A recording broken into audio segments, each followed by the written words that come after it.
J'obtiendrai ma revanche. Ça paraît, hein, quand je mange des protéines, Ah moi. oui.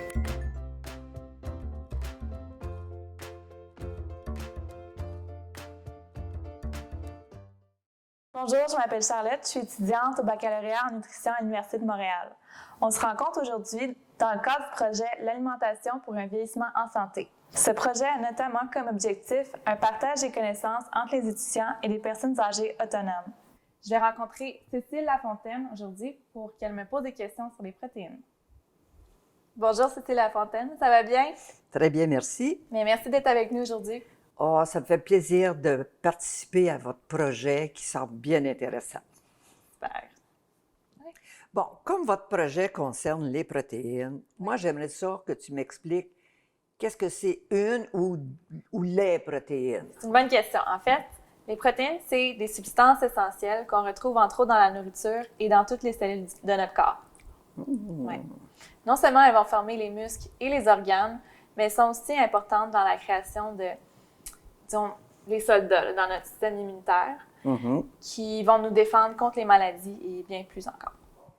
Là, j'aimerais que tu m'expliques pourquoi des gens de mon âge devraient manger plus de protéines que des jeunes adultes. Je comprends pas pourquoi.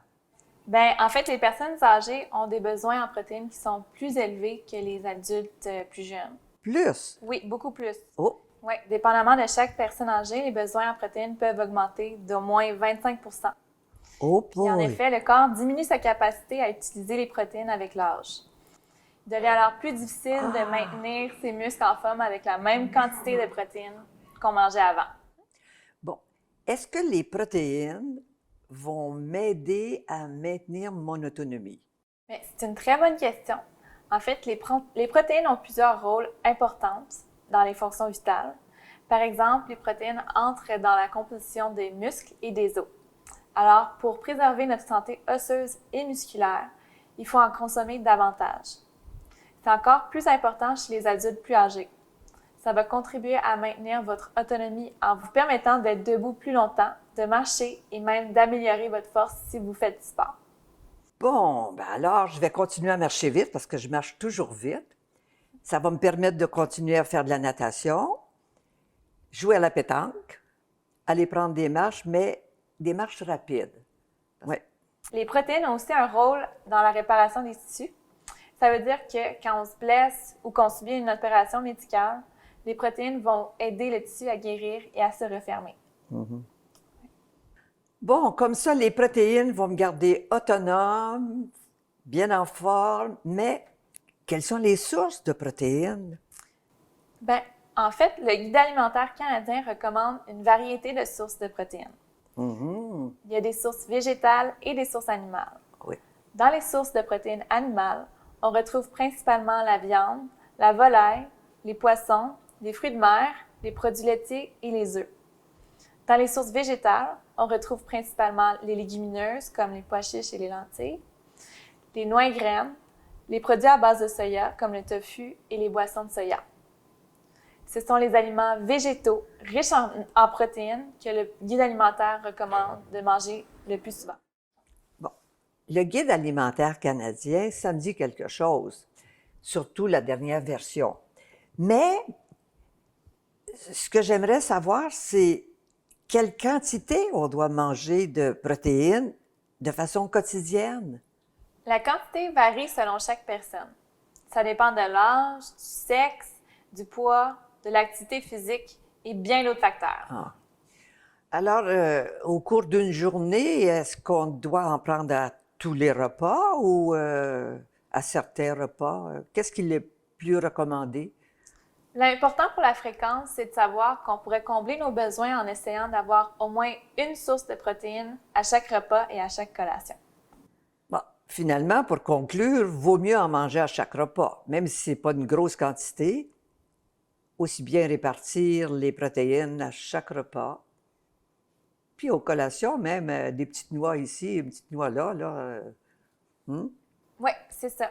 À la place de manger un gros repas protéiné par jour, c'est plus facile de répondre à nos besoins en protéines en les répartissant entre nos repas et nos collations durant toute la journée. C'est parfait, ça.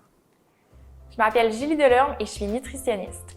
Aujourd'hui, je vais vous donner quelques petits trucs pour aider à intégrer plus de protéines dans votre assiette. Mon truc principal est de préparer mon repas en pensant à ma protéine en premier. Donc, par exemple, aujourd'hui, je veux manger du thon en conserve. Donc, j'ai pensé à qu'est-ce qui va aller bien comme aliment avec le thon en conserve. Donc, par exemple, je pourrais me faire un sandwich au thon et intégrer des tomates cerises à côté. Si j'ai pas très faim, je m'assure au moins d'avoir mes protéines dans mon assiette. Voici des exemples de quantité de protéines à avoir dans votre repas. Donc, par exemple, on pourrait avoir 75 g de viande, de volaille ou de poisson. Ensuite, on a 2 œufs, puis 100 g de tofu, ce qui équivaut au tiers du paquet. On a aussi 1/4 de tasse de noix ou graines, 3/4 de tasse de légumineuses. Donc ici, par exemple, on a des pois chiches. L'important au final, c'est de trouver des protéines qu'on aime manger et d'y mettre de la variété. Alors, si je résume bien ton propos, Charlotte, les protéines chez les personnes âgées doivent être consommées en plus grande quantité que chez un adulte. Oui. Un adulte plus jeune, je veux dire. Bon. Et en plus, il y a les protéines végétales et les protéines animales. Oui. Les végétales, on les connaît moins. Alors, c'est bon de commencer à les connaître davantage puis à les utiliser aussi. Tout à fait. Et en plus, je pense que tu as ajouté que ce serait peut-être bon d'en prendre à chaque repas, une certaine quantité à chaque repas, et peut-être bien aussi durant la collation. C'est exactement ça. Vous avez bien résumé tous les points importants. Mais écoutez, ça m'a fait vraiment plaisir de passer ce moment-là avec vous. Et moi aussi, Charlotte, ça m'a fait plaisir. Merci Cécile et au revoir. À la prochaine.